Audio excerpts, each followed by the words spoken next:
আমি ক্যারিয়ারের শুরুতেই অনেকগুলো মাল্টিন্যাশনাল কোম্পানির সঙ্গে কাজ করেছি। এর মধ্যে অ্যা অ্যা বাংলাদেশ জাপান ইনফরমেশন টেকনোলজি একটি অন্যতম প্রতিষ্ঠান। দীর্ঘ ১০ বছর তাদের সঙ্গে কাজ করেছি। তারও পরবর্তী ৫ বছর আমি কাজ করেছি বিপিও ইন্ডাস্ট্রি নিয়ে ইউএস কোম্পানির জন্য। এটা হলো সার্ভিস ইঞ্জিন বিপিওর মাধ্যমে।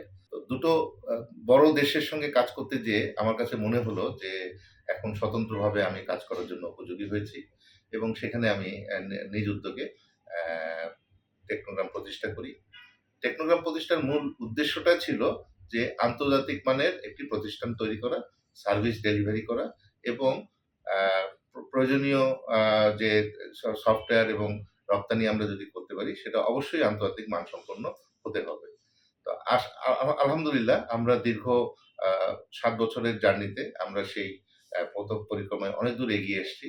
আমরা যেসব প্রোডাক্ট এবং সার্ভিস ডেলিভারি করছি টেকনোগ্রামের মাধ্যমে, এই সার্ভিস ডেলিভারি গুলো আ আমরা এখন পর্যন্ত আ সেরা ভাবেই আমরা উপস্থাপন করেছি। আমরা যখন যে কাজে এনগেজ করি, সরকারি, বেসরকারি, লোকাল, আ ফরেন আমরা সব ধরনের কাজের সঙ্গে যেহেতু যুক্ত, সব কাজেই আমরা সমান পারদর্শিতা প্রদর্শন করছি এবং অনেক ক্ষেত্রে আমরা অনেক পার্শ্ববর্তী দেশের অ্যা কোম্পানিকে বিডিং করে আমরা তাদেরকে পিছনে ফেলে আমরা আসলে সে কাজগুলো নিচ্ছি এবং আমরা প্রশংসিত হচ্ছি।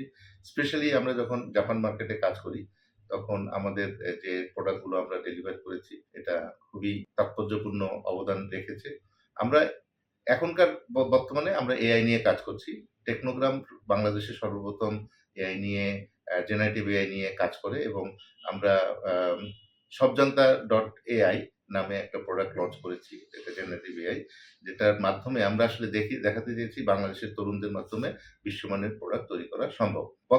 এই সবজান্তা এআই এর এখন পরবর্তী ভার্সনে আমরা এপিআই সার্ভিস দিচ্ছি, আমরা চ্যাটবট দিচ্ছি এবং আরো যেসব এআই সলিউশন পসিবল সম্ভব সেগুলো আমরা করছি।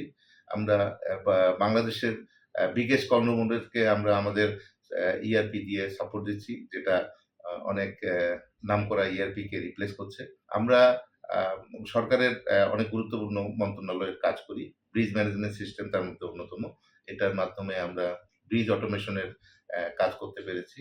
আমরা অস্ট্রেলিয়া, ইউএসএ এবং দুবাই ভিত্তিক কোম্পানিগুলোকে আমাদের সার্ভিস এবং প্রোডাক্ট ডেলিভারি দিয়েছি এবং যেগুলো খুব প্রশংসিত হয়েছে।